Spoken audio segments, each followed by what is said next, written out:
And what happened?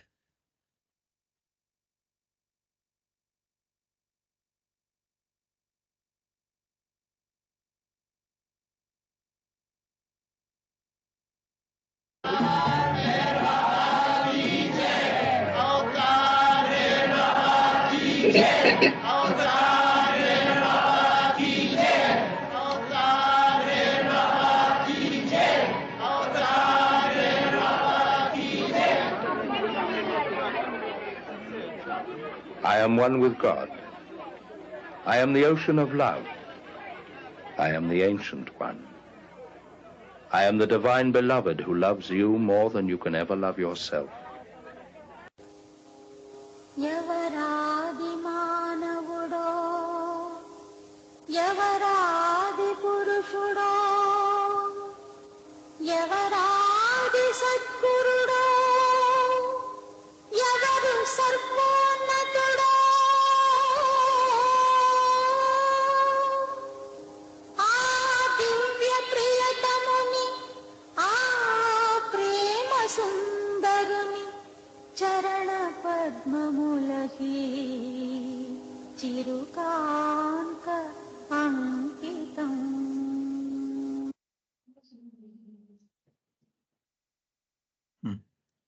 Avatar Meher Baba Ki Jai. After taking Baba's darshan, let us start today's program. Before that, I would like to thank Baba for giving me this opportunity, as well as Jai Baba to all the participants. Today, I'll be continuing the old series, Meher Baba 100 years ago. Today is part 7. Let's see what happened there at that time.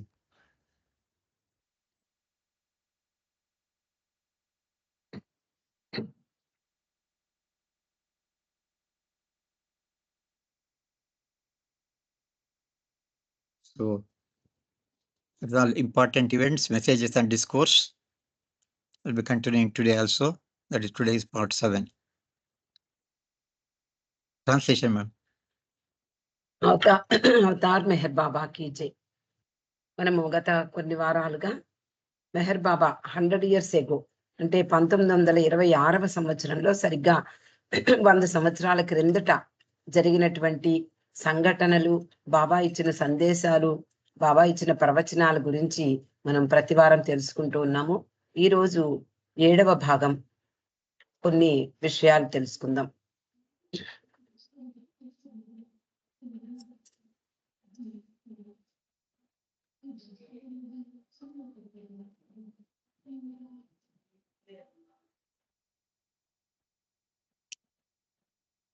So, this is the incident happened on the 16th May 1926. Who is Meher Baba? At the beginning of years, Baba has not declared that he is the avatar of the age. So people, so this disciple and others were calling him a Sadguru. So, but other three, that is all 3 Sadgurus. That is,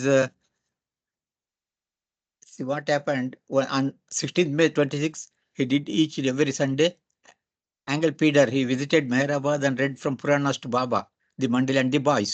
Angle mentioned that whenever he had recently gone to Kedgaon, met Narayan Maharaj and told him that he was the devoted to Meher Baba. So Narayan remarked, so this is important, I and he are one. By serving him, you are serving me. He is a Satpurush, that perfect one. He has been to me in the past.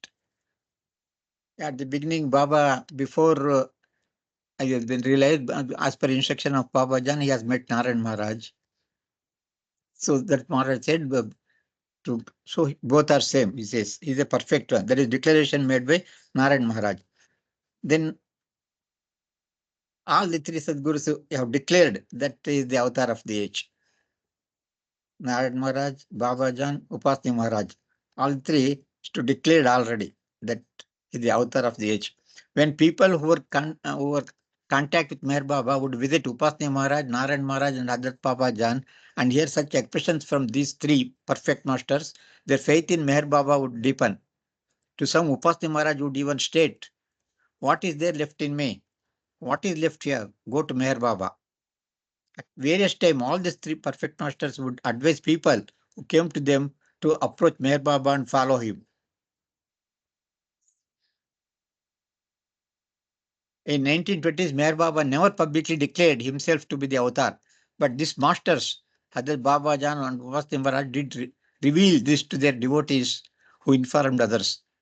So, only at the 1926 itself, they are declared the Sadgurus, that he is the avatar of the age. And some people were knowing that he is the avatar, but gradually others were not knowing at that time, because Baba has not declared himself as the avatar of the age. So this is what happened during the May 1926.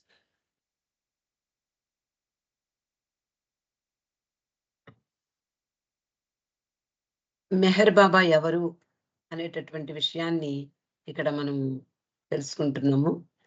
1926 మే 16వ తేదీన ఆంగల్ pleader Mehrabad వచ్చాడు. బాబా దగ్గర అతడు పురాణాల నుండి కొన్ని ప్రవచనాలను చదివి చెప్తూ ఉండేవాడు.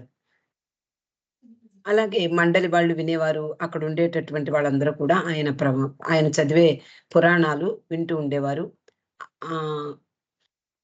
తర్వాత అతడు ఆ మధ్య ఖేడ్‌గా వెళ్ళినప్పుడు నారాయణ మహారాజుని కలిశానని, ఆయన మెహర్ బాబా అంటే తాను మెహర్ బాబాకు శిష్యుడినని చెప్పినప్పుడు, నేను మరియు మెహర్ బాబా ఒక్కటే. ఆయనకు సేవ చేయడం ద్వారా నాకు సేవ చేసినట్లే అని నారాయణ మహారాజ్ చెప్పాడు అని ఆ విషయాన్ని ఇక్కడ ఆంగల్ ప్లేడర్ చెప్పడం జరిగింది.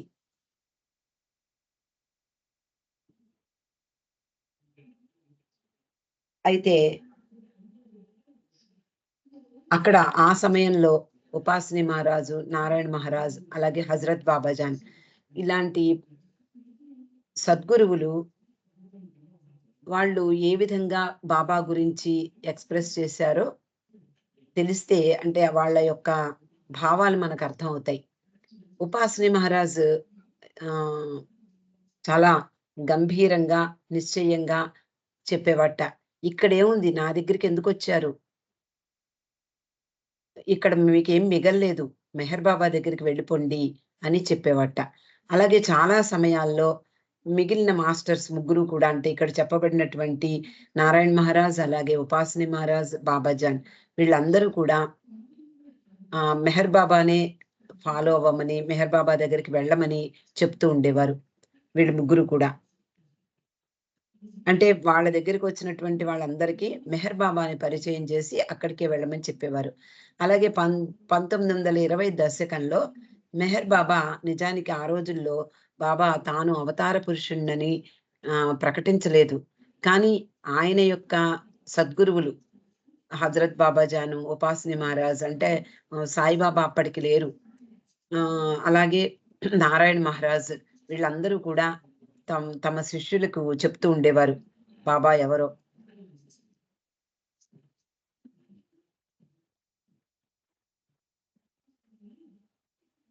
Here, Baba has revealed some secrets about Sadgurus and himself, avatar. Then the effect of samskara. Then why Baba had two main Sadgurus. Normally, one Sadguru will be there for giving God realization, whereas Baba had two Sadgurus, important Sadgurus, Baba Jan and Upasni Maharaj. So Baba has given explanation here, why he had two Sadgurus here. And all the three, about these three, Baba has given a discourse about, revealed the secrets. That is Sadgurus, about Sadgurus and Baba, effect of samskaras, and why Baba had two main Sadgurus. బాబా కొన్ని రహస్యాలు చెప్పడం జరిగింది. సద్గురువులకి బాబాకు అంటే వాళ్ళ మధ్య ఉండేటటువంటి పోలికలు అవన్నీ చెప్పేవారు. అలాగే సంస్కారాల యొక్క ప్రభావం, అలాగే బాబాకు ఇద్దరు సద్గురువులు ఎందుకున్నారు, బాబాజాన్, ఉపాసిని మహారాజు, వాళ్ళ యొక్క విశిష్టత గురించి కూడా బాబా ఎప్పుడూ చెప్తూ ఉండేవారు. Some masters are known to public, and this is about Sadgurus Baba is explaining. That is, some Sadgurus are they known to public, some are not known. But they'll be working, but they're not known to the public. Depending on the circumstances, in the prevailing circumstances in the world, either they are known or not known. Like that it will be. So this question of publicity depends generally on the circumstances during the master's lifetime. take the instance of Baba Jan, Upasni Maharaj and myself. There is a big difference. Baba Jan has no publicity given to her through books. There is no, at that time, there was no books about Baba Jan. Maharaj had none until the publication of his biography. At the beginning, even Upasni Maharaj also didn't have publicity, but once his biography was printed during that time himself, when Narsimha Murthy is a biographer of spiritual leaders, he had come to Meher Baba first, but Baba did not allow him to write his biography at that time. So he went to Upasni Maharaj and Shirdi Sai Baba. He wrote the biography of Upasni Maharaj and also Shirdi Sai Baba, both. So Maharaj had none until the publication of his biography. Well, I have had publicity from the very first year of my public appearance at Mehrabad. See, Baba is comparing the example of three, how the perfect master and the avatar. Some will have publicity, some will have don't have publicity. Whereas Baba says from the day one, I had allowed publicity about me. Like that Baba is because a lot of books were published, lot of messages of Baba and his biography, everything was published at the time of Baba itself. This is what Baba said between the difference between Sadgurus and him. ఇక్కడ బాబా సద్గురువులకు సద్గురువులు వాళ్ళ యొక్క పని వాళ్ళ గురించి చెప్తూ ఈ విధంగా చెప్పారు. కొంతమంది సద్గురువులు చాలా మందికి అంటే ప్రజలకు తెలిసే ఉంటారు. కొంతమంది కొన్నిసార్లు అంటే వాళ్ళు కొంతమంది అంటే పని విషయంలో తేడా లేకపోయినా ప్రజలకు తెలిసినటువంటి సద్గురువులు కొంతమంది అయితే, కొంతమంది అజ్ఞాతంగానే ఉంటూ వాళ్ళ పనులు చేసుకుంటూ ఉంటారు. అయితే ప్రచార విషయం అంటే సాధారణంగా గురువు యొక్క జీవిత కాలంలో పరిస్థితులపై ఆధారపడి ఉంటుంది. ఉదాహరణకు బాబాజాన్, ఉపాస్ని మహారాజ్, అలాగే నన్ను కూడా తీసుకోండి అంటూ బాబా చెప్తున్నారు. ఒక గొప్ప విషయం ఉంది, అంటే తేడా ఉంది. బాబాజాన్ పబ్లిక్ అంటే ప్రచారం లేదు, నలుగురికి తెలియలేదు. అంటే ఆ రోజుల్లో ఆవిడ గురించినటువంటి పుస్తకాలు ఏం లేవు.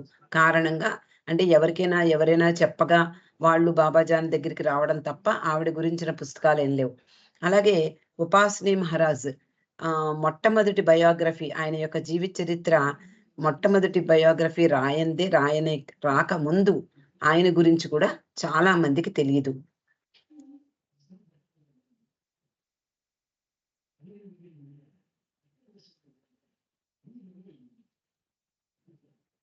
తర్వాత ప్రతి tell me sir. About Baba, he said, well, I have publicity from the very first year of my appearance. Very first. Mehrabad లో మొట్టమొదటిసారిగా బాబా అక్కడికి వచ్చినప్పటి నుండి కూడా పబ్లిక్ కి అంటే అక్కడికి పోయే వాళ్ళందరికీ బాగా తెలిసింది బాబా గురించి. అలాగే ప్రతి సద్గురువు కూడా కనీసం ఒక గురువు ఉంటారు వాళ్ళకి. కానీ నా విషయంలో 2 గురువులు ఉన్నారు. ఒకళ్ళు మహమ్మదీయ మతానికి చెందిన వాళ్ళైతే మరొకళ్ళు హిందూ మతానికి చెందినటువంటి ఉపాస్ని Maharaj. So Baba is giving why he had 2 gurus. Because now the reason why I had 2 gurus, I was born in a Zoroastrian family. This taking birth in a certain family and community, etc., is due to previous sanskaras. The sanskaras of Zoroastrian are equal to those of a Hindu and a Muslim. So this is the secret Baba has revealed. The sanskaras of a Zoroastrian are equal to those of a Hindu plus those of a Mohammedan, Muslims. 2 religion sanskaras are there in Zoroastrians. For instance, a Hindu, this is another secret, a Hindu who believes in the existence of only one God, in spite of so many Deva, Devis and other higher powers mentioned in Hindu Shastras and scriptures, if he is not realized in that birth, his next birth will be a Mohammedan family, as Mohammedans currently believe in the existence of only one God and his prophet. This is one secret Baba has revealed. A Hindu, normally Hindus will believe so many gods, is it not? But if anybody don't believe in that and they say there only one God, then the next birth he will born in the Muslim, as a Muslim, because Muslim believes only one Allah, that's all, Allah and with prophet, like that. So depending on their thinking, that type of samskara will be created, and they will be born next birth. Accordingly, they will take birth. Similarly, Baba further says, further outside. Next, another secret Baba has revealed here. One I second. don't know where it went. ఇక్కడ బాబా అంటున్నారు, నాకు 2 గురువులు ఉండడానికి కారణం ఏమిటి అంటే, నేను Zoroastrian కుటుంబంలో పుట్టాను. నిజానికి ఒక నిర్దిష్టమైనటువంటి ఆ కుటుంబంలో, ఆ సమాజంలో జన్మించడం ఏమిటి అంటే పూర్వజన్మ సంస్కారాల వల్ల జరుగుతుంది. మనం ఏదైనా ఒక మతం యొక్క కుటుంబంలో పుట్టాము అంటే మన సంస్కారాల కారణమే. ఇక్కడ ఒక జొరాస్ట్రియన్ యొక్క సంస్కారాలు ఒక హిందువు అలాగే మహమ్మదీయ సంస్కారాలతో సమానంగా ఉండేటటువంటివి. అంటే ఒక జొరాస్ట్రియన్ కుటుంబంలో పుట్టినటువంటి ఒక వ్యక్తి యొక్క సంస్కారాలు అటు హిందూ అలాగే మహమ్మదీయన్ ఇద్దరు 2 మతాలకు సంబంధించినటువంటి సంస్కారాలు ఉంటాయి. ఒక ఉదాహరణకు హిందువులు సాధారణంగా ఒకే భగవంతుడని నమ్ముతారు. ఒకే భగవంతుడు ఉన్నాడు అని. కానీ చాలా మంది దేవుళ్ళు దేవతల్ని కొలుస్తూ ఉండడం హిందూ ధర్మంలో ఉంటుంది. కానీ అంతమంది ఉన్నప్పటికీ, అంటే 3,000,000 దేవతలు ఉన్నప్పటికీ కూడా ఎవరైతే హిందూ కుటుంబంలో జన్మించి ఒక్కడే భగవంతుడు అని నమ్ముతారో వాళ్ళు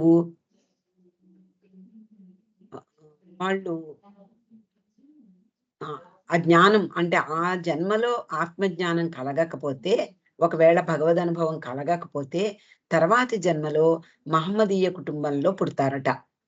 అంటే ఒక హిందూ కుటుంబంలో పుట్టి భగవంతుడు ఒక్కడే అని నమ్మి ఆ జన్మలో కనుక భగవద్ అనుభవం పొందలేకపోతే వచ్చే జన్మలో మహమ్మదీయులుగా పుడతారు అని బాబా చెప్తున్నారు.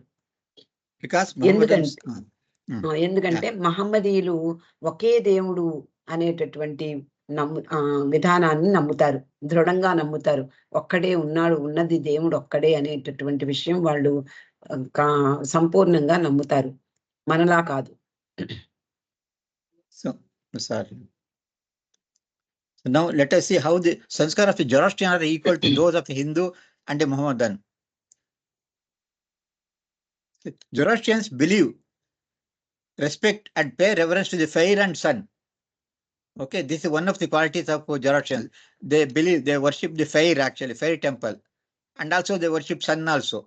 So both which are also considered as sacred elements among Hindus. So Hindus also worship, is it not? We also worship fire and sun. Agni, some homa they make, Agni, by worshipping the Agni. And also sun also we worship. That is Hindu character. Next, then hence Hindu sanskaras. But in spite of Zoroastrians' belief, honor and reference for the elements of nature, a Zoroastrian is a staunch believer in the existence of Ahura Mazda, and they believe only in Ahura Mazda as their god. There is no hundreds of gods for them, just like Hindus. They believe only in Ahura Mazda. That is the qualities of Muslims. See here, they believe in sun and Agni, so that is Hindu character, and they believe that there is only one god, that's Ahura Mazda, so that is Muslim character. So Zoroastrians has got 2 types of characters. This is what Baba is telling here. That is Zoroastrian character, 2 types, Hindus and Muslims. And therefore, Zoroastrian has sanskar of both Hindu and a Muslim. This is another secret Baba has revealed. ఇక్కడ బాబా ఏం చెప్తున్నారు అంటే, ఒక Zoroastrian మతంలో పుట్టినటువంటి వ్యక్తి యొక్క సంస్కారాలు అటు హిందూ అలాగే మహమ్మదీయ కుటుంబంలో పుట్టినటువంటి వ్యక్తి సంస్కారాలతో సమానంగా ఉంటాయి. ఎందుకు అంటే జొరాస్ట్రియన్స్ వాళ్ళు అగ్నిని పూజిస్తారు, అలాగే సూర్యుని కూడా ఆరాధిస్తారు. అవి 2 కూడా హిందువుల్లో కూడా ఉన్నాయి. అగ్నిని వ్రేల్చడము, అలాగే సూర్య దేవుని ఆరాధన చేయడము కూడా హిందువుల యొక్క సాంప్రదాయం. అందువలన హిందూ సంస్కారాలు కనపడతాయి. కానీ జొరాస్ట్రియన్ యొక్క మతంలో అంటే నేచర్కి సంబంధించినటువంటి ఈ 2 లక్షణాలు ఉండడంతో పాటు మహమ్మదీయ మతస్థులు ఆరాధించేటువంటి ఒకే ఒక భగవంతుడు అనేటటువంటిది కూడా వాళ్ళు అహూర్ మజ్దా అనేటటువంటి ఆయన ఈ సృష్టికర్తగా వాళ్ళు ఆరాధిస్తారు. అందువలన అటు మహమ్మదీయ సంస్కారాలు, ఇటు హిందువుల సంస్కారాలు జొరాస్ట్రియన్ కుటుంబంలో పుట్టినటువంటి వ్యక్తికి కలిసి ఉంటాయి అంటున్నారు బాబా. It means that at this time it was necessary that master should be manifested in this Zoroastrian form, whose samskaras are a mixture of Mohammedan and Hindus. And to drive away both type of samskaras, two martyrs were required, one Hindu and other Mohammedan. This is the secret Baba revealed, why he had two principal Sadgurus for him. This is the secret. Because he was born in the Zoroastrian family, then he had two type of samskaras. To drive away those samskaras, to remove those samskaras, he wanted two Sadgurus. Then is one Brahmin Hindu and one is Muslim. This is the secret revealed by Baba at that time. He had two Sadgurus like this. Because he was born in the Zoroastrian family. Normally there will be only one Sadguru is enough for giving God realization. Whereas here he had two main Sadgurus. అంటే బాబాకు ఇద్దరు సద్గురువులు ఉన్నారు. దానికి కారణం ఏమిటో ఇక్కడ చెప్తున్నారు. నేను జొరాస్ట్రియన్ కుటుంబంలో పుట్టాను కాబట్టి అటు హిందూ అలాగే ముస్లిం యొక్క సంస్కారాలు నాకు ఉంటాయి కాబట్టి ఇద్దరు మాస్టర్లు, ఇద్దరు గురువులు అవసరమయ్యారు. ఎందుకు అంటే ఈ రెండు రకాలైనటువంటి సంస్కారాలను తొలగదోసి భగవద్ అనుభవాన్ని కలిగించడం కోసం నాకు ఇద్దరు గురువులు అవసరమయ్యారు అని బాబా చెప్తున్నారు. So these are the gurus, Baba Jan and Upasni Maharaj. So this is another secret revealed, Baba. We had actually so far you are not knowing the secret, isn't it, madam? Baba yes. had. About samskaras, I don't know. Yeah. This thing also, why he had two Sadgurus, you are not knowing about it. Yes, sir. Here Baba has revealed the secret. And also he has revealed the secret of the effect of samskara, what happens, depending on our thinking, our character. So next birth will take place, that effect will be there in the next birth. So that is the secrets revealed by Baba. So Baba has advised some Mandali. See some advice on 17th May 26, Baba has advised Mandali. This is not for the Mandali, it is for the all Baba lovers. I'm not going to leave Meherabad without making the circle realized, but do not compel me to do so earlier by inattention and lethargy towards my instructions. I request you all with folded hands. See, Baba is praying them with folded hands and fall at your feet, not to leave me and go away till I speak. Even if I scold you or show displeasure and disgust, don't stop doing your duties under any circumstances. Beware of lustful thoughts and action and impulse of temper and anger. Follow my advice, it is for your own good. So this is advice for all Baba lovers also. Should be beware of lustful thoughts and actions and impulses of temper and anger. The contact of a saint, the service of humanity, and repetition of God's name. These three combined is the highest possible yoga and religious practice. This is most important.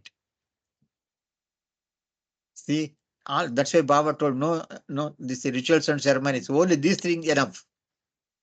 Contact of the saint, service to humanity, and repetition of God's name. That is the highest religious practice.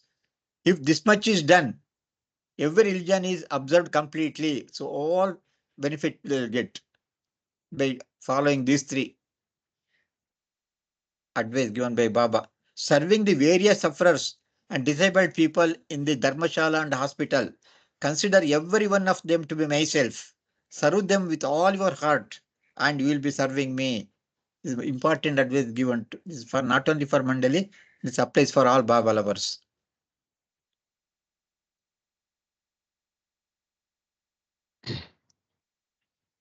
ఇక్కడ బాబా తన మండలి వారికి సలహా ఇస్తున్నారు. నేను మెహరాబాద్ నుండి వెళ్ళిపోను. ఎందుకు అంటే ఆ సర్కిల్ వాళ్ళందరికీ, అంటే సర్కిల్ నా యొక్క సర్కిల్లో ఉన్న వాళ్ళందరికీ రియలైజ్ అవ్వందే నేను మెహరాబాద్ నుండి వెళ్ళిపోను. కానీ నన్ను ముందుగానే అలా చెయ్యమని మీరు బలవంతం చెయ్యకండి. నేను మాట్లాడేంత వరకు నన్ను వదిలి వెళ్ళిపోవద్దు అని మిమ్మల్ని రెండు చేతులు జోడించి మరీ కోరుతున్నాను. నేను మిమ్మల్ని తిట్టవచ్చు, లేదా మీ పట్ల అసంతృప్తి వ్యక్తం చేయొచ్చు, లేకపోతే అసహించుకోవచ్చు. కానీ ఎలాంటి పరిస్థితుల్లోనూ మీరు ఇక్కడి నుండి వెళ్ళిపోవద్దు అని చాలా అంటే వినమ్రపూర్వకంగా బాబా వాళ్ళందరినీ అర్థిస్తున్నారట. అంతేకాకుండా బాబా ఏం చెప్తున్నారు వాళ్ళకి, కామపూరితమైనటువంటి ఆలోచనలు కానీ, కామపూరితమైనటువంటి చర్యలు కానీ చెయ్యవద్దు. అంటే కోపంతోనూ, అలాగే హ్మ్, కోపంగాను, అలాగే ఏదైనా ప్రేరణ వలన ఏ మాత్రము నా నా యొక్క సలహా పాటిస్తూ మీరు ఏ విధంగాను అలాంటి ఆలోచనలు రానివ్వకుండా, అలాంటి చర్యలకు పాల్పడకుండా జాగ్రత్త వహించండి. అలాగే మీ యొక్క మంచి కోసమే నేను చెప్తున్నాను. నా సలహా పాటించండి. నే ఒక ఒక పుణ్యపురుషుడు లేదా ఒక సెయింట్ యొక్క సాంగత్యం లభించిన అది మానవాళి యొక్క సేవ చేయడము, భగవంతుని యొక్క నామాన్ని స్మరించడము, ఈ 3 కూడా చాలా గొప్ప యోగాతో సమానం. అంటే అది ఒక గొప్ప సాధన. ఏమిటి? ఒక సద్గురువు యొక్క సాంగత్యం, లేకపోతే సాధు పురుషుని యొక్క సాంగత్యము, ఆ మానవాళికి సేవ చేయడము, భగవన్నామాన్ని స్మరించడం. ఈ 3 కూడా గొప్ప యోగంతో సమానం. అంటే గొప్ప యోగాభ్యాసాలు, తర్వాత సాధనలు చేసే వాటితో ఈ 3 సమానం. ఇంత ఈ ఈ కొంచెం మీరు కనుక చేస్తే ఏ మతంలో ఉన్నప్పటికీ కూడా మీరు సంపూర్ణంగా ఆ మతాన్ని అనుసరించినట్లే. అలాగే బాబా ఎంతో మందికి సేవ చేసేవారు. ఏమిటి? హాస్పిటల్స్‌లో, ధర్మశాలలో అనేక మంది ఆహ్, వికలాంగులకు, అలాగే బాధలు అనుభవించే వాళ్ళందరికీ కూడా బాబా చేసేవారు. అది ఏమని చేసేవారు అంటే, వాళ్ళల్లో ఉన్నది నేనే అనే ఉద్దేశంతో నేను వాళ్ళందరికీ సేవ చేస్తున్నాను. అలాగే serve with all your heart, మీ హృదయపూర్వకంగా మీరు వాళ్ళకి సర్వీస్ చేస్తే, అంటే సేవ చేస్తే మీరు నాకు సేవ చేసినట్లే అంటున్నారు. Now, this is very important advice given by Baba. This applies for all Baba lovers also. అంటే బాబా లవర్స్ కూడా ఈ సలహా వర్తిస్తుంది. ఎందుకు అంటే మనము నిజానికి మనం అది అంటే ఎక్కడో గొప్ప సాధకులు లేదా తపస్సు చేసే వాళ్ళకి సాధ్యమేమో అనుకుంటాం.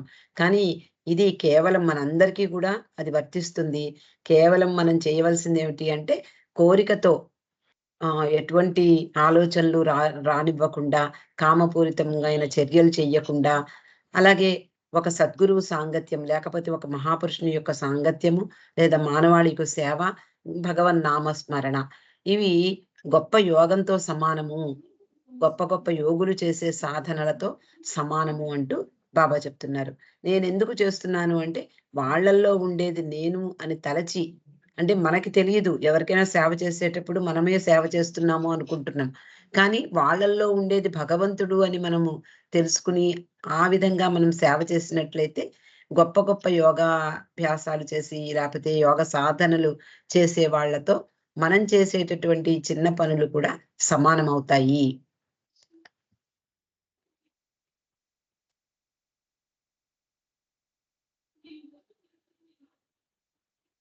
See, this is one, there is some confusion is there. One day, Baba warned the young men Mandali to be especially careful of lustful actions, telling them that if someone becomes too lustful, his lustful samskaras of this birth give him the form of a cock in his next birth. That form is full of lust. It is a fact. Be full of lust and you are sure to fall down and take the form of a cock. So this is first time I actually came across the statement. So far I was thinking that after getting human form, they will not go back. But whereas here Baba is telling, if lustful action, maybe it may be pertaining to only Mandali, I don't know. But the lustful samskaras of this birth give him a form of a cock in his next birth. that form is full of lust. So Baba said it is a fact. Be full of lust and you are sure to fall down and take the form of a cock. First time I came across this secret Baba's literature. ఆ What is సమయంలో your Baba opinion? Yes sir What is your opinion, madam, here in this para? Yes sir this is only for Mandali I believe. Yeah, I think so. I also think it's only for the Mandali. ఆ particular aspect, particular situation. Yeah. See, what the young men Mandali, is it not? Yes sir, all Young- are young. Young men Mandali. At that time, all were young only. Men. So Yes, Baba sir. warned them because they are with avatar.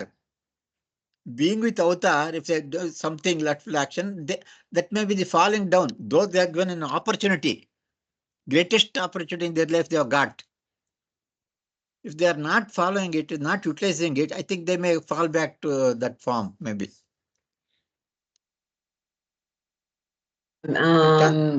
During Manjali meme days, Baba asked one dhobi Yeah. about this.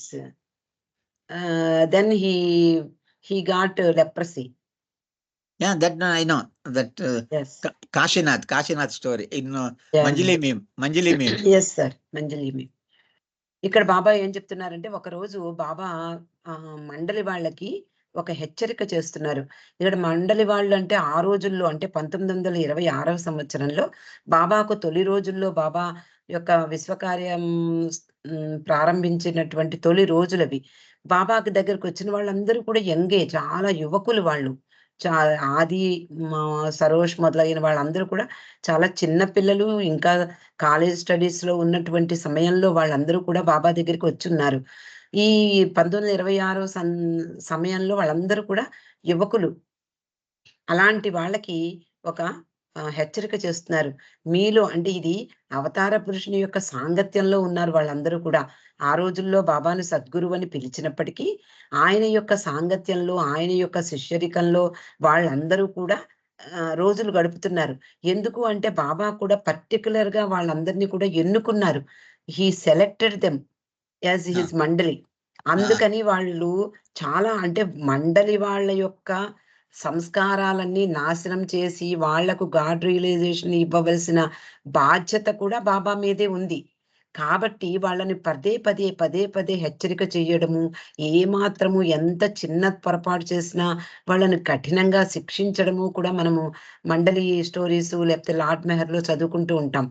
కాబట్టి బహుశా అది అయ్యి ఉండవచ్చు దీనికి కారణం. ఆ యువకులైనటువంటి మండలి వారికి హెచ్చరించారు, మీరు కనుక కామపూరితమైనటువంటి చర్యలకు పాల్గొంటే మీరు ఈ సంస్కారాలు, ఆ యొక్క కామపూరితమైనటువంటి సంస్కారాలు ఈ జన్మలో పోగు చేసుకున్నవి నెక్స్ట్ జన్మలో మీరు కోడిపుంజుగా పుడతారు అని బాబా చెప్పడం.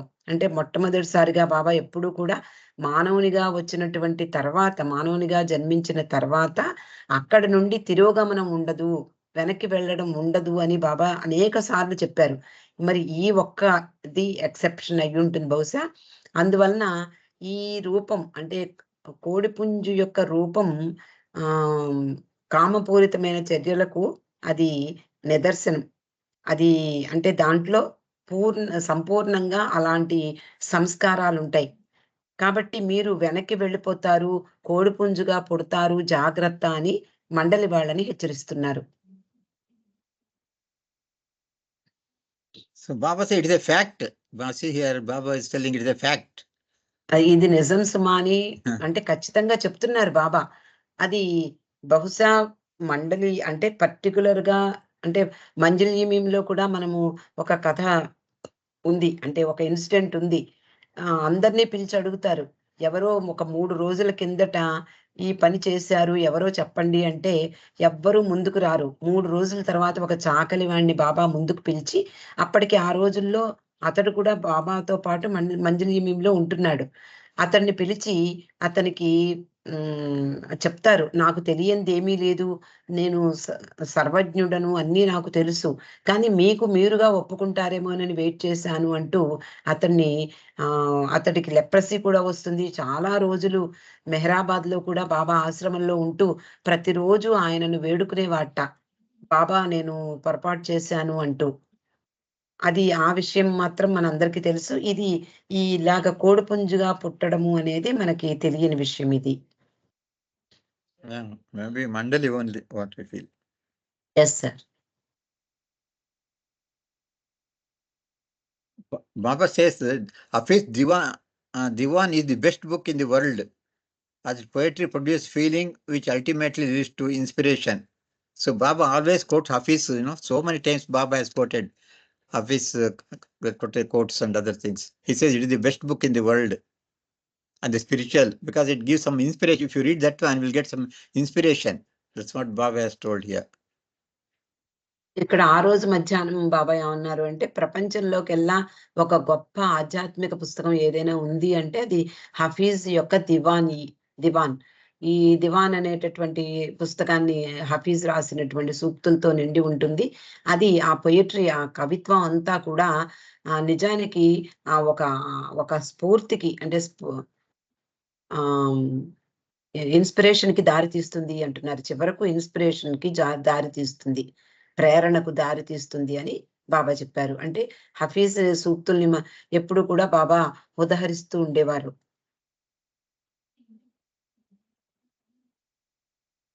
So this one incident happened, and this is just like a story. The Baba way of how Baba works. This another way, Baba way of working. How Baba works. On 18th May, Baba instructed Vishnu to tell Chanji to tutor the hospital compounder's son for 2 hours. Vishnu did accordingly and thought he had fulfilled Baba's order. So what happened? Baba told Vishnu, tell Chanji to tutor the compounder's son for 2 hours. So accordingly, Vishnu went and told Chanji. So he conveyed Baba's message. He said his duty is over. That's what actually, as per our view, also we think he has done his duty. He has told Chanji, he conveyed the message of Baba to Chanji. In the evening, Baba asked him, did you carry out my instruction? Confident, Vishnu replied that he had done so. But on inquiry, Baba learned that Chanji had tutored the boy for only 1 hour, not 2 hours. Baba then scolded Vishnu, you made a grave mistake in following my order. See, Baba scolded actually. What we think Vishnu has done correct, but he has not confirmed whether Chanji has, that's what Baba wanted. He should have confirmed whether Chanji has told 2 hours or 1 hour he has just tutored or not. He has not done it. So Baba said, you made a grave mistake in following my order. Vishnu protested that it was not his fault, mistake of Chanji. This upset Baba and he ordered Kishan to strike him with a cane 3 times for Vishnu said, see what Baba has done. He asked one of the Mandal, one other man, that is Kishan, he has to strike on his paw, not Vishnu's hand, Baba's hand. He told, you strike in my hand.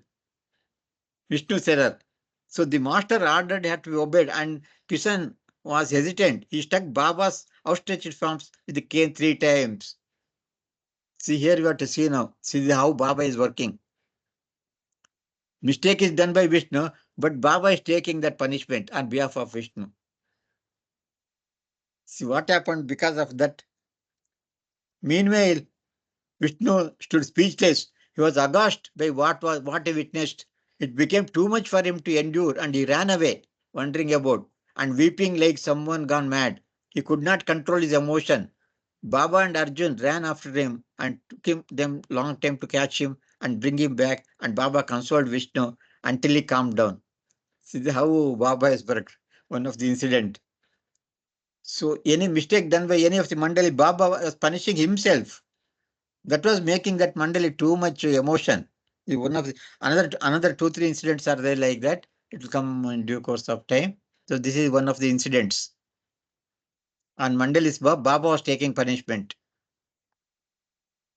ఇక్కడ ఒక సంఘటన గురించి చెప్తున్నారు. బాబా పనిచేసే విధానం ఎలా ఉంటుంది? ఒకసారి విష్ణువుని పిలిచారు.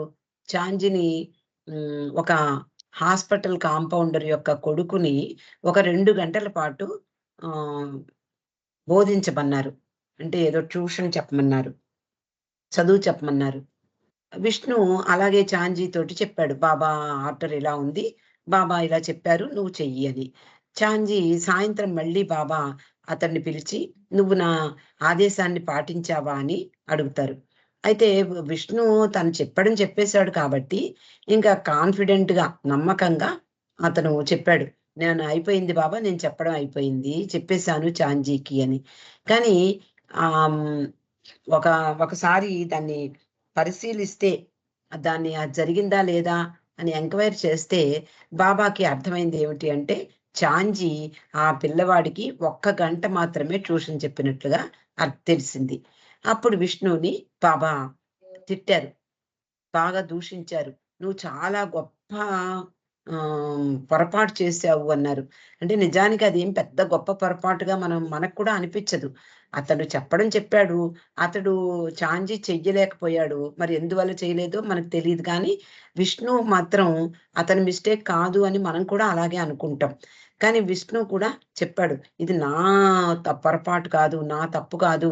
ఇది చాంజీ తప్పు" అని చెప్పేటప్పటికి అది బాబాని విపరీతమైనటువంటి అప్సెట్‌కి గురిచేసింది. ఆ తర్వాత అతడు బాబా బాబా "ఇది చాంజీ తప్పు కదా బాబా" అంటే చాలా కోపమొస్తుంది. విష్ణువు చేసిన తప్పుకి తనను తాను బెత్తంలో 3 సార్లు కొట్టమని కిసాన్ అనేటటువంటి వ్యక్తిని ఆదేశించారు. బాబా బాబా అంటే చెయ్యి చాపక అతని అరచేతుల మీద కేన్ బెత్తంతో 3 సార్లు కొట్టడం జరిగింది. విష్ణు అదంతా చూస్తున్నాడు. ఆశ్చర్యపోతున్నాడు. అసలు నోటి మాట రావటం లేదు నోటి వెంట. ఈ ఏంటి అతను చూసింది ఏమిటిది? నేను పొరపాటు చేస్తే బాబా కొట్టించుకోవడం ఏమిటి అని ఒక రకమైనటువంటి ఆ ఉద్వేగంతో పారిపోయాడట. ఏడుస్తూ పారిపోయాడు. ఎక్కడెక్కడికో తిరుగుతూ, పారిపోతూ ఏడుస్తూ ఎవరైనా అతన్ని చూస్తే పిచ్చి పట్టిందేమో అనుకునేలాగా అంత ఉద్వేగానికి లోనై అతడు పారిపోవడం ప్రారంభించాడు. అలా చాలా సేపు అతడు కంట్రోల్ చేసుకోలేకపోయాడు. బాబా, అర్జున్ అతని వెంట పడి అతన్ని గట్టిగా పట్టుకుని మళ్ళీ లాక్కొచ్చారు. వెనక్కి తీసుకొచ్చారు. బాబా అప్పుడు విష్ణువుని ఆహ్, బాగా ఓదార్చి అతన్ని ఊరుకోబెట్టారు. అతడు కామ్ అయ్యే వరకు అతన్ని ఓదార్చారు బాబా. So this is how Baba. So అంటే we don't బాబా know. ఇక్కడ ఆహ్, తన మండలి వాళ్ళు చేసిన పనికి బాబా శిక్ష అనుభవించడం అనేది ఒక అంటే కార్య విధానం. అంటే అవతార పురుషుని యొక్క కార్య విధానం. లేదా ఒక్కొక్కప్పుడు బాబాయే బెత్తంతో మండలి వాళ్ళని కొట్టేవారు కూడా. కానీ ఎవరికైతే ఏ విధంగా ఆ హృదయం లోపల పని చెయ్యాలి. మేలుకొలుపు జరగాలి వాళ్ళకి. అందుకని ఆయన ఇలాంటి విధానాన్ని అవలంబించేవారు. So there are teachers were there. Baba, the school is that Meherashram and Premashram, 2 schools were there. Children were there. So lot of teachers were there. During this period, Meherabad, none of the mandali were castigated or beaten by Baba as much as Vishnu. Always Baba, Vishnu was a teacher, but Baba was always giving that is chastised. It means always was taking action against Vishnu unnecessarily. Purposefully is behind Vishnu. Although Vishnu was a teacher, Baba would punish and humiliate him before his students. Even when another teacher was at fault, Vishnu would be the target of Baba's criticism. See, if any teacher has done mistake, Baba is to punish Vishnu only. Because behind it there, in due course, Vishnu story is coming. Why Baba is doing like that will come to know afterwards. So the Meherabad school had 2 types of teachers. Those who had surrendered to Master Baba and were part of Master Circle did not receive any payment. Others were those who received salary and taught because it was their job. However, because of Baba's presence, they too began loving him and in the end became his disciples. If one of his teachers were absent, Baba himself would take the class and teach the boys. On occasion, he also supervised the examination of the boys. So this is regarding the teachers of Premashram, Meherashram schools at Meherabad. Mehrabad లో schools బాబా హజరత్ బాబా John school, అలాగే ప్రేమాశ్రమం, ఇలా schools ని నిర్వహించేవారు. ఆ సమయంలో మండలి వారు బాబా తోటి మండలి వారందరూ కూడా దెబ్బలు తినేవారు. ముఖ్యంగా విష్ణు ఉపాధ్యాయుడు ఆ స్కూల్లో ఉపాధ్యాయుడిగా పనిచేసేవాడు, టీచర్ గా పనిచేసేవాడు. బాబా ఎప్పుడు కూడా అతన్ని అవమానం అంటే పిల్లల ఎదురుగుండా బాబా అతన్ని శిక్షించేవారు. విద్యార్థుల ముందు ఆయన శిక్షించి అవమానించేవారు. వేరొక ఉపాధ్యాయుడు తప్పు చేసినా కూడా విష్ణునే బాబా టార్గెట్ చేసేవారు. అలాగే మెహరాబాద్ పాఠశాలలో రెండు రకాల ఉపాధ్యాయులు ఉండేవారు, టీచర్లు ఉండేవారు. బాబాకు అంటే మొదటి నుండి అంకితమై బాబా యొక్క సర్కిల్లో ఉన్నటువంటి వాళ్ళు ఎలాంటి జీతం తీసుకోకుండానే వాళ్ళు స్కూల్లో పనిచేసేవారు టీచర్లుగా. మరికొంతమంది బాబా వాళ్ళకి జీతం ఇచ్చి వాళ్ళని ఆ ఉద్యోగం చేయమనేవారు. తర్వాత రోజుల్లో వాళ్ళందరూ కూడా బాబాని ప్రేమించడం ప్రారంభించి చివరకు బాబా శిష్యులుగా మారిపోయారు. ఎవరైనా టీచరు రాకపోతే బాబా ఆయనే క్లాసులు తీసుకునేవారు. అలాగే ఒక సందర్భంలో పిల్లలు పరీక్షలు రాస్తుంటే కూడా బాబా సూపర్వైజ్ చేశారు.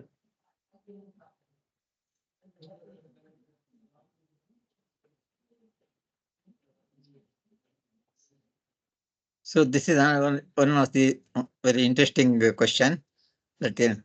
So on night of 18th May, Baba asked the Mandali, "Do I need anything?" So what is the answer? So let the participant answer. So Baba is asking the question, "Do I need anything?" What answer we can give? Let the participant reply. జవాబండి చెప్పండి. జవాబమ్మా, do I need anything బాబా, నాకేమన్నా కావాలా అని అడుగుతున్నారు. మీ సమాధానం ప్రేమ అంటారా? ఇంకెవరైనా చెప్తారండి?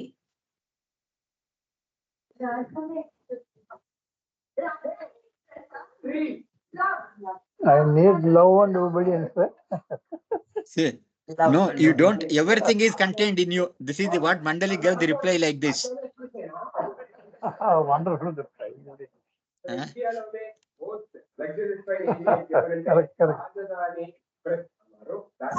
Surrender, sir. Surrender.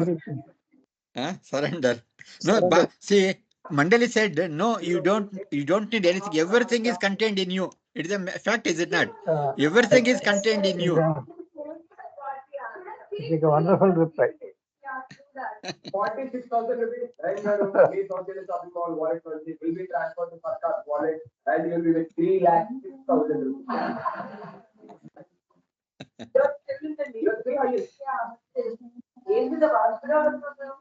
What ultimately Baba said to reply?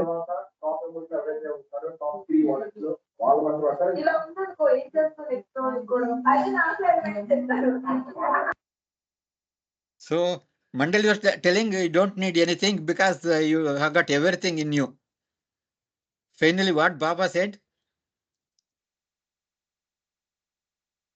If I need anything, if I want anything, and if I require anything, that is only love and nothing else. See, this is the reply given by Baba. He don't want anything, only love. So whoever has replied love, the correct answer. మీరు ప్రేమ అని అడిగారు కదండి, చెప్పారు కదా, ఇది correct answer. ఇక్కడ బాబా మండలి వారిని అడిగారు, నాకేమన్నా కావాల్సి ఉంటుందా అని. అందరూ ఒకళ్ళు చెప్పారనమాట, అబ్బెబ్బే అన్నీ నీ దగ్గర ఉన్నాయి కాబట్టి నీకేం అవసరం లేదు అని చెప్పారు. కానీ మిగిలిన వాళ్ళందరూ కూడా ఏం చెప్పాలో తెలియలేదు. బాబాయే చెప్తున్నారు. నాకు ఎప్పుడు ఏదైనా కావాలి అనుకుంటే, ఏదైనా నేను కోరుకుంటే, ఆ కోరుకునేది ఏదైనా ఉంది అంటే అది కేవలం ప్రేమ మాత్రమే. ఇంకేమీ అక్కర్లేదు అని బాబాయే రిప్లై ఇచ్చారు. Oh, this is what we should know. So Baba wants only love, nothing else. This is so this is similar story to Vishnu. This one more story is there. It is similar to Vishnu only. Same thing happened with another Mandali, that is Chaggan. Once Baba asked Chaggan a question, but when Chaggan failed to give an immediate reply, Baba actually fell at his, see here, Baba actually fell at his feet, remarking, henceforth don't do any work. Simply eat, drink, and loll about the place. Baba fell at his feet and told him like that.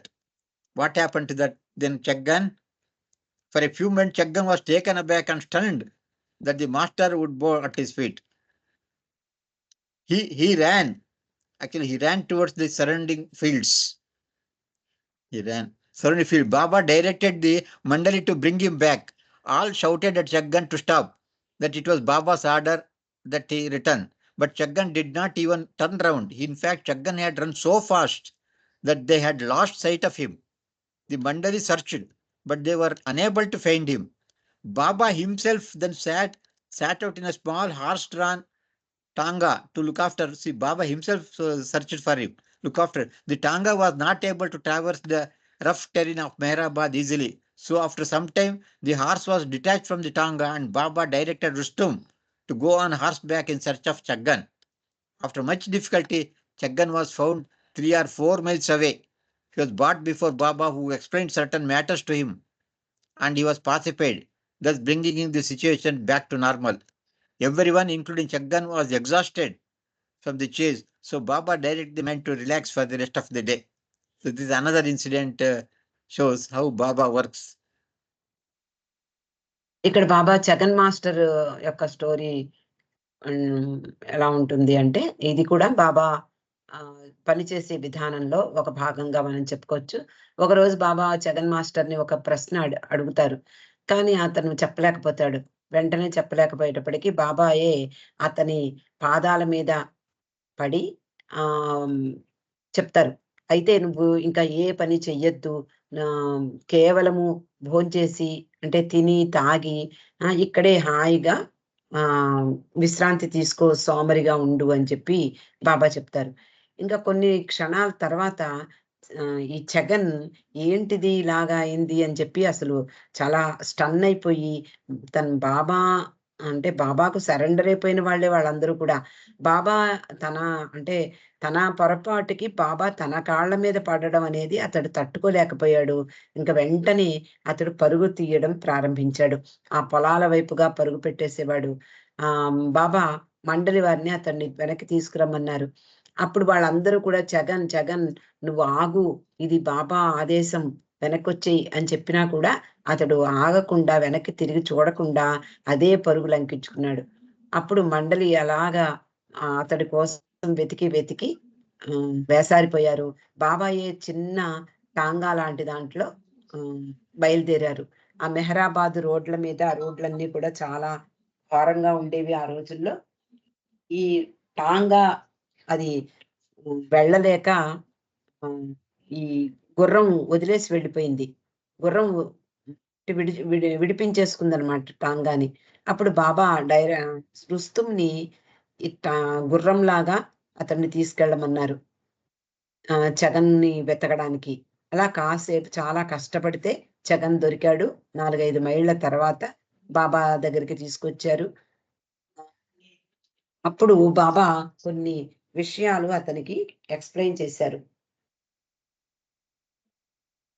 అప్పుడు దాంతోటి అతడు శాంతించాడు. దీనితో పరిస్థితి సాధారణ స్థాయికి వచ్చింది. జగన్తో సహా అందరూ కూడా ఈ చేజింగ్ లో, ఈ పరుగు పందాల్లో అంటే అతడి కోసం పరిగెట్టి అందరూ అలిసిపోవడంతో మిగిలిన రోజంతా కూడా అందరూ విశ్రాంతి తీసుకోండి అని సూచించారు బాబా. లేకపోతే వాళ్ళకి విశ్రాంతి ఉండదు. ఎప్పుడూ కూడా ఏదో ఒక పనిలో వాళ్ళు నిమగ్నమయ్యి ఉండేవారు. It's another way of Baba's work. So this another about samskara. Baba gave another secrets Baba has revealed here. By keeping company with a God-realized being, a person's worldly sanskaras get burned up through the master spiritual heat. This is another secret. The more the company, because the power, even this is equivalent to our bowing down to the Samadhi at Meherabad. Same thing will happen. That power, that by keeping company with a godless being, a person's worldly sanskaras get burned up through the master's spiritual heat. Same thing, what power is there in Samadhi, same thing will happen. The worldly samskaras will be burnt out while we are going down to Samadhi. Our worldly samskara will be burnt out gradually. That's why those near Sadguru derives great spiritual benefit, and the merit of those who serve the master is indeed immense. But their contact only be formed if you have good sanskaras and deep devotion, the preparedness of past lives. So past life sanskaras is good, very, very good. If then only we come in contact with Sadgurus and avatars. So the preparedness past life, whatever we are, it is because of our samskaras. When you are completely free from the bendings of samskaras, we realize God. Take the example of a ball of twine with many knots in it. One example, Baba is explaining how samskara is working out. Example of a twine with many knots in it. The twine itself is an illusion because it finds itself bound by knots. The knots are the sanskaras and the twine is the soul. This is the example given by Baba. Because the soul is unconscious of its own self as God, its attention remains focused on the knots. Though the twine is God's soul, its attention is on the knot only. To be freed from that knot, it must be taken hold at both ends and twisted in the opposite direction. Then all the knots will automatically come undone. The instant the twine is free of knots, it becomes conscious of the reality that it is twine and not the knots, which are formed as a snare of the body and mind. At first, the soul had no real knowledge of its. So this is the example Baba has given. At first, the soul had no real knowledge of its freedom, but now it knows itself. That is, after realization, it knows. Then who is it who can twist the twine in the opposite direction and make it free of knots? It's only Sadguru or Avatar.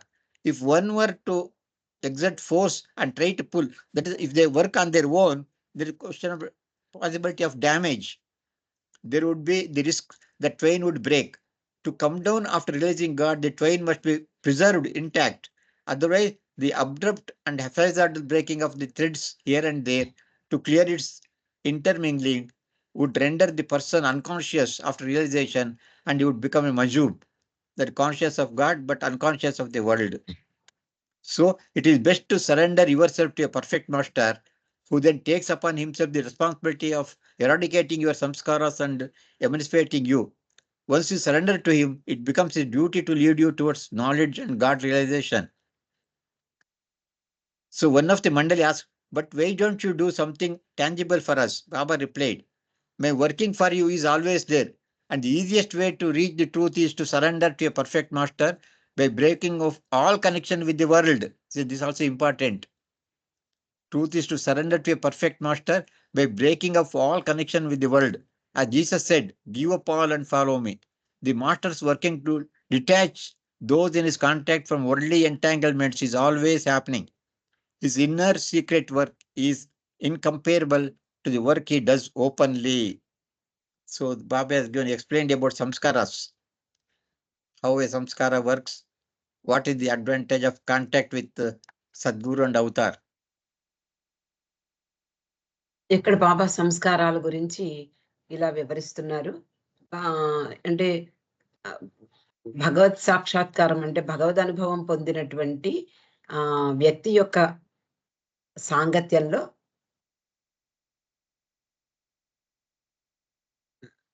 ఒక వ్యక్తి సంస్కారాలు అంటే worldly సంస్కారాలు, ఈ ప్రాపంచిక సంస్కారాలన్నీ కూడా దగ్ధమైపోతాయి. అది ఎందువల్ల దగ్ధమవుతాయంటే ఆ గురువు యొక్క ఆధ్యాత్మిక వేడిమి వల్ల, ఆధ్యాత్మిక శక్తి వల్ల ఈ ప్రాపంచిక సంస్కారాలన్నీ కూడా నాశనం అవుతాయి. అందువలన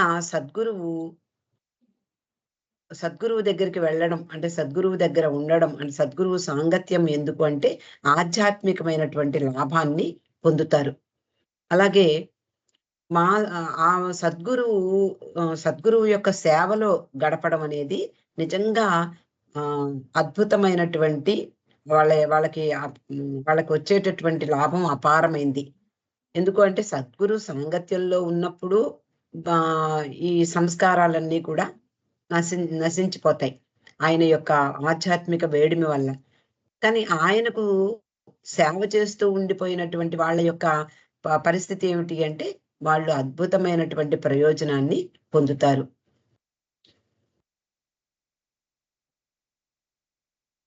అయితే వాళ్ళ యొక్క కాంటాక్ట్ బాబా అంటే ఆ సద్గురువుతో ఆ కాంటాక్ట్ ఉండడం ఏమిటి అంటే పూర్వజన్మ సంస్కారాల కారణంగానే మనకు లభిస్తుంది. అంటే సద్గురువు యొక్క సాంగత్యం లేదా అవతార పురుషుని యొక్క సాంగత్యం లభించాలి అంటే మనం ఎన్నో జన్మలుగా ఆయనతో కనెక్షన్ ఉండాలి, లేకపోతే అది కుదరదు. అందుకని బాబా ఇక్కడ చెప్తున్నారు, ఒక సద్గురువు యొక్క సాంగత్యంలోకి వెళ్ళారు అంటే పూర్వజన్మ యొక్క పుణ్య ఫలమే అది. ఇక్కడ బాబా ఒక ఉదాహరణ చెప్తున్నారు. ఏంటి అంటే ఒక దారపు ఉండను ఉదాహరణగా తీసుకుంటే ఆ దారం ఆ ముళ్ళతో ఉంటుంది. అంటే ముడులు వేసి ఉంటుంది. ఆ దారం ఉట్టి మామూలు దారం కాదు, ముళ్ళు వేసినటువంటి దారంతో ఒక దారపు ఉండను ఉదాహరణగా తీసుకున్నట్లయితే ఆ దారపు ఉండ అనేది భ్రాంతిలో ఉంది, అంటే మాయలో ఉంది. ఆ ముడులు అనేటువంటివి సంస్కారాలు. ఆ దారం అంటే ఆత్మ. అది ముళ్ళు బయటకు బయట వచ్చేటటువంటి ఆ సంస్కారాల కారణంగా వచ్చినటువంటి ముళ్ళవన్నీ. అదే కనుక అంటే ఆ ఆత్మ తన స్వస్వరూపాన్ని తెలుసుకున్నప్పుడు, అంటే భగవంతునిగా తన స్వరూపము నేను భగవంతుడిని అని ఎరుకతో గ్రహించినప్పుడు అది ఆ నాట్స్ మీద కేంద్రీకృతమై ఉంటుంది. This point I could not understand, sir. Which one? No, because see, because the twain is there, not is there. So it is twain actually. It is twain, is it not? Yes. But it is not thinking that I am student. It is thinking about the knots only. Okay. Just see, we are God, is it not? We are God. Yeah. Soul. But you are always concentrating on our samskara. Yes, sir. Not your concept that you are God. We never think of that. We are always acting according to our samskara. Like that here, twain, it is a twain, but it is always thinking about its knots. It is not thinking of itself, I am a twain. No, it will never think. Unless a knot is there, it will only concentrate only on the knot. Followed me. Once the knot is removed, then it will, oh, I am twain, I am not the knot. Okay, sir. Like that it ఇక్కడ ఇప్పుడు మనం భగవంతుడమే ఉన్నాము అని మనకి తెలిసినా అంటే చెప్పినా కూడా ఎవరైనా మనము మన సంస్కారాల మీదే కాన్సన్ట్రేట్ చేసి ఉంటాం. అలాగా ఇక్కడ సంస్కారాల మీదే, అంటే సంస్కారాలు అనేటటువంటి ఆ ముళ్ళ మీదే అది దృష్టి పెట్టుంటుంది తప్ప నేను భగవంతుడిని అనేటటువంటి జ్ఞానం దానికి కలగదు. అది ఎప్పుడైతే ఆ నాట్స్ మీద దృష్టి పెట్టడం పూర్తయిపోయిన తర్వాత, అంటే దాని నుండి బయటపడితే, ఆ ముళ్ళ నుండి అది బయటపడినప్పుడు అది ఇంకా నేను అంటే ఎటువంటి సంస్కారాలు లేనటువంటి ప్లెయిన్ దారాన్ని అని తెలుసుకుంటుంది. ఆ నాట్స్ అనేవి ఏమిటంటే సంస్కారాలు. ఆ సంస్కారాలు ఎప్పుడైతే తొలగిపోతాయో మనల్ని మనం తెలుసుకోగలం, మనం భగవంతునిగా మనము అర్థం చేసుకుంటాం, అంటే ఆ అనుభవాన్ని పొందుతాం.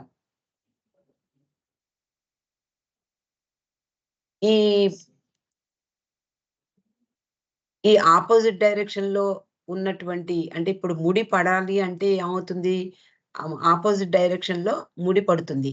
అది సద్గురువు మాత్రమే దాన్ని విడుదల చేస్తాడు. అంటే ఒక సద్గురువు మాత్రమే తన బలాన్ని ఉపయోగించి, తన ఫోర్స్ను ఉపయోగించి ఆ ముడిని విడదీస్తారు. విడదీసినప్పుడు అది బ్రేక్ అయిపోతుంది. ఆ తర్వాత భగవద్ అనుభవం కలుగుతుంది. నేనే భగవంతుణ్ణి అనేటటువంటి అనుభవం పొందుతుంది. అంటే మన సంస్కారాలు అనేటటువంటి ముళ్ళను తొలగించేది సద్గురువు లేక అవతార పురుషుడు. So it is best to surrender yourself to a perfect master who then అందువలన takes upon మనకి himself responsibility. అందువలన మనం చేయవలసిన పని ఏమిటి అంటే ఒక సద్గురువుకి మనల్ని మనం సమర్పించుకోవడం, సర్వార్పణ కావడమే అతి ఉత్తమమైన పద్ధతి. అదేమిటి అంటే ఎందుకు అంటే ఆయనే మన యొక్క బాధ్యతను తీసుకుంటాడు. మన సంస్కారాలను ఎలా విడదీయాలో లేకపోతే ఎలాగా దగ్ధం చెయ్యాలో, దాని నుండి మనల్ని ఎలా విముక్తి చెయ్యాలో ఆయనకి తెలుసు కాబట్టి ఆయన మన యొక్క బాధ్యత తీసుకుని ఆయన మనకు ఎంతో ప్రయోజనాన్ని చేకూరుస్తారు. So with this we're concluding today's sharing of matter.